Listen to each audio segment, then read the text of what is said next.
जब ठंड अपनी हद पार कर जाती है, तब रात केवल रात नहीं रहती, वो इंसान की हिम्मत की परीक्षा बन जाती है। पूस का महीना, जब हवा धीरे धीरे हड्डियों में उतर जाती है। कुछ लोगों के लिए ठंड बस एक साधारण मौसम होती है, लेकिन गरीब के लिए यही ठंड एक सज़ा बन जाती है। ये कहानी है हल्कू की, एक गरीब किसान की। ये कहानी है मुन्नी की, जो मजबूरी में भी उम्मीद ढूंढती रहती है। और ये कहानी है एक ऐसी रात की जो केवल पूस की रात नहीं थी, बल्कि गरीबी की सबसे कठोर रात थी। हल्कू और मुन्नी का जीवन। हल्कू एक गरीब किसान था। उसकी जिंदगी मेहनत से भरी थी, लेकिन मेहनत के बदले उसे कभी सुकून नहीं मिला। वो दिन भर खेत में काम करता, कभी हल चलाता, कभी पानी लगाता, कभी फसल की देखभाल करता, पर उसकी सारी कमाई जैसे रेत की तरह हाथों से फिसलकर कर्ज में चली जाती। उसका घर छोटा सा था, मिट्टी की दीवारें, कच्ची छत और फर्श भी मिट्टी का। ठंड के दिनों में ये घर किसी बर्फ के डिब्बे की तरह बन जाता। हवा चारों ओर से भीतर घुसाती और रात में सोना कठिन हो जाता। ऐसा लगता मानो दीवारें भी ठंड उगल रही हों। मुन्नी उसकी पत्नी थी। वो मेहनती थी, पर उसके मन में दुख भी बहुत था। वो रोज रोज की गरीबी से परेशान हो चुकी थी। उसे लगता था कि उनकी जिंदगी केवल दुख सहने के लिए रह गई है। घर में खाने को कभी ठीक से अनाज नहीं होता। कभी कभी तो ऐसा भी होता कि नमक रोटी ही बड़ी चीज बन जाती। मुन्नी को ये सब सहना भारी पड़ता, पर वो चुप नहीं रहती थी। वो हल्कू को बार बार समझाती, डांटती और कभी कभी तो रो भी पड़ती। हल्कू बहुत शांत स्वभाव का आदमी था। वो जानता था कि मुन्नी की बातें सच हैं, लेकिन वो ये भी जानता था कि गरीबी से लड़ना इतना आसान नहीं। गरीब के पास मेहनत के अलावा कुछ नहीं होता, और कई बार मेहनत भी हार जाती है। कर्ज का बोझ। हल्कू की जिंदगी में सबसे बड़ा दुख था साहूकार का कर्ज। साहूकार का पैसा हल्कू ने मजबूरी में लिया था। कभी खेती में नुकसान हो गया, कभी बीमारी पड़ गई, कभी खाने को अनाज नहीं बचा। हर बार कर्ज लेना पड़ा।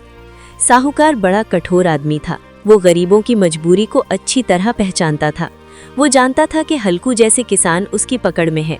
वो ब्याज पर ब्याज जोड़ता जाता और किसान के लिए कर्ज चुकाना असंभव होता जाता। हल्कू हर साल सोचता कि इस बार फसल अच्छी होगी तो कर्ज उतर जाएगा, लेकिन हर बार कुछ न कुछ ऐसा हो जाता कि फसल से पहले ही उसका हिस्सा साहूकार के नाम हो जाता। मेहनत का फल उसके हाथ में आने से पहले ही किसी और की तिजोरी में चला जाता।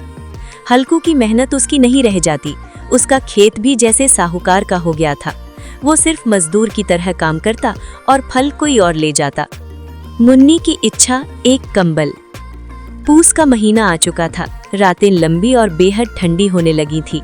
हल्कू और मुन्नी के पास एक पुराना सा कंबल था, लेकिन वो इतना घिस चुका था कि उससे ठंड नहीं रुकती थी। वो बस एक कपड़े का टुकड़ा रह गया था, नाम का कंबल। मुन्नी रोज रात को कांपती हुई बैठती और कहती, ये कंबल अब किसी काम का नहीं, ठंड में जान निकल जाती है। हल्कू उसे चुप कराता, पर मुन्नी का धैर्य टूट चुका था। उसने साफ शब्दों में कह दिया कि अब नया कंबल लेना ही पड़ेगा, वो और ठंड सह नहीं सकती। हल्कू ने कहा कि पैसे नहीं है, साहूकार का कर्ज है, पर मुन्नी ने जवाब दिया, साहूकार को देते रहोगे तो हम मर जाएंगे, पहले अपने लिए भी तो कुछ सोचो। हल्कू के मन में भी कंबल लेने की इच्छा थी, पर वो जानता था कि साहूकार पैसे मांगेगा। फिर भी ठंड ने उसे मजबूर कर दिया। आखिर इंसान कब तक सिर्फ सहता रहे। साहूकार का आदमी। एक दिन साहूकार का आदमी हल्कू के घर आया। उसका चेहरा कठोर था। वो आते ही बोला, साहूकार ने कहा है कल तक ब्याज का पैसा चाहिए। हल्कू ने हाथ जोड़कर कहा, भैया अभी मेरे पास कुछ नहीं, फसल आने दो। पर आदमी को दया नहीं आई। उसने धमकी दी, अगर कल तक पैसा नहीं मिला तो बैल जब्त कर लिया जाएगा। हल्कू के लिए बैल उसकी जान था। बैल के बिना खेती नहीं, खेती नहीं तो खाना नहीं। हल्कू के चेहरे पर डर साफ दिखाई देने लगा, जैसे किसी ने उसकी सांसें दबा दी हों। मुन्नी ने ये सुना तो उसकी हालत भी बिगड़ गई। बैल चला गया तो वे पूरी तरह बर्बाद हो जाएंगे। उनके पास बचाने को फिर कुछ भी नहीं रहेगा। साहूकार का आदमी चला गया, लेकिन उसके शब्द घर में जहर की तरह फैल गए। वो शब्द दीवारों में भी उतर गए और मुन्नी के दिल में भी। 3 रुपए का फैसला। उस रात हल्कू देर तक सोचता रहा। मुन्नी भी परेशान थी। अगली सुबह हल्कू ने धीरे से कहा कि उसके पास 3 रुपए हैं। उसने ये पैसे बहुत मुश्किल से बचाकर रखे थे, जैसे किसी ने अपनी सांसें बचाकर रखी हों। मुन्नी की आंखों में चमक आ गई। उसने कहा, 3 रुपए में कंबल आ जाएगा। हल्कू ने धीमे स्वर में कहा, पर साहूकार को भी देना है। मुन्नी ने गुस्से में कहा, साहूकार को देने से क्या होगा, वो फिर मांग लेगा। हम तो ठंड में मर जाएंगे। कंबल ले लो, पहले कंबल। हल्कू के मन में संघर्ष था। उसकी सोच दो तरफ खिंच रही थी, एक तरफ कर्ज का डर, दूसरी तरफ ठंड की मार।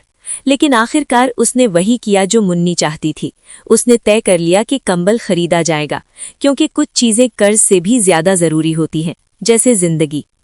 बाजार और कंबल।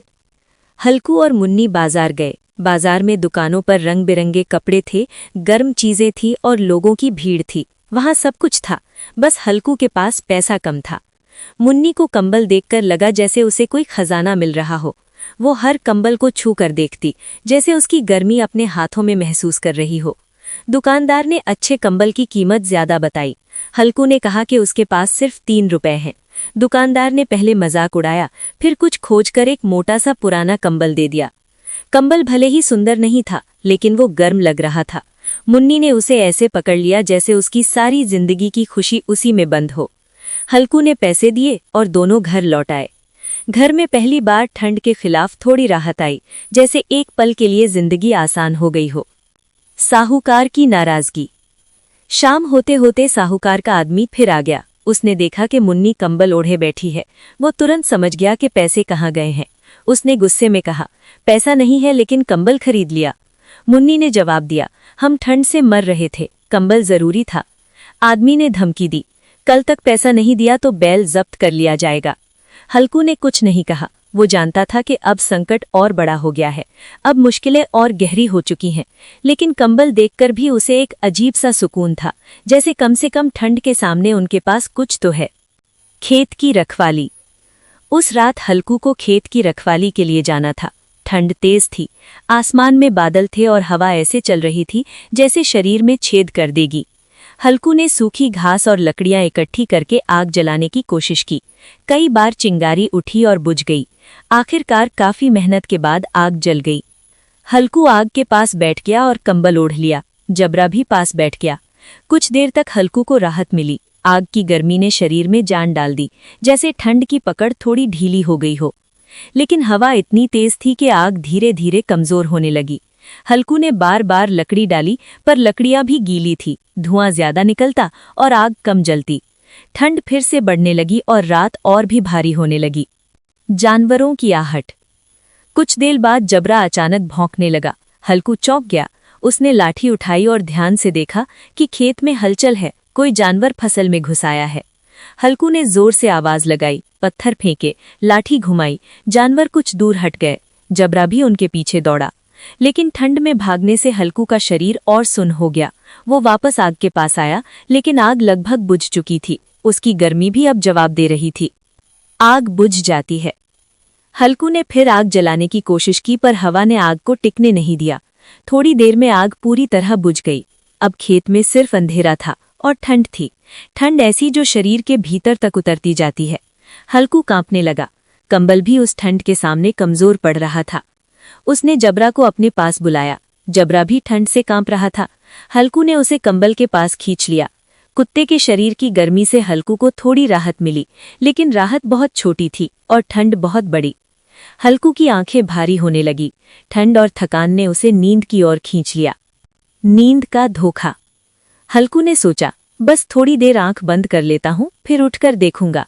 उसने कंबल कसकर ओढ़ लिया और जमीन पर लेट गया। धीरे धीरे उसकी आंखें बंद हो गईं। नींद में उसे लगा जैसे वो किसी गर्म जगह पर है, जैसे उसका घर पक्का हो गया है, जैसे मुन्नी मुस्कुरा रही है, जैसे उसके पास चिंता करने के लिए कुछ नहीं बचा। लेकिन असलियत ये थी कि वो खेत में ठंड के बीच सो गया था और ये नींद उसकी सबसे बड़ी गलती बन गई। फसल की बर्बादी। रात में जानवर फिर आए। इस बार हल्कू की नींद नहीं टूटी। जबरा ने भी पूरी ताकत से भौंकने की कोशिश की, लेकिन ठंड ने उसे भी कमजोर कर दिया था। जानवर खेत में घुस आए और फसल को रौंदने लगे। हल्कू का साल भर का सहारा मिट्टी में मिल गया। मेहनत का सपना टूट गया और रात चुपचाप गुजरती रही। ठंड और अंधेरा अपनी चरम सीमा पर था। सुबह का सच। सुबह हुई। हल्की रोशनी फैलने लगी। हल्कू की नींद टूटी। उसका शरीर अकड़ा हुआ था। हाथ पैर सुन्न थे। उसने उठने की कोशिश की और चारों ओर देखा। फिर उसकी नज़र खेत पर पड़ी। उसका दिल बैठ गया। फसल रौंदी हुई थी, खेत का बड़ा हिस्सा खराब हो चुका था। हल्कू कुछ देर तक बस खड़ा देखता रहा, जैसे उसे विश्वास ही नहीं हो रहा था। फिर वो धीरे धीरे बैठ गया। उसके चेहरे पर दुख था पर आंसू नहीं थे। गरीबी कभी कभी इंसान को इतना खाली कर देती है कि रोने की ताकत भी छीन लेती है। हार में भी राहत। हल्कू के मन में अचानक एक अजीब सा विचार आया। उसने अपने आप से कहा, अच्छा हुआ। ये शब्द सुनने में अजीब थे, पर हल्कू के मन की हालत ऐसी हो चुकी थी। उसे लगा कि अब कम से कम रोज रोज खेत की रखवाली का झंझट खत्म होगा। अब उसे ठंड में रात भर जागकर मरने जैसा कष्ट नहीं सहना पड़ेगा। उसने सोचा, अगर फसल बच भी जाती तो क्या वो उसके घर आती? नहीं, वो तो साहूकार ले जाता। उसकी मेहनत का फल हमेशा कोई और खाता। उसके चेहरे पर हल्की सी मुस्कान आई, लेकिन वो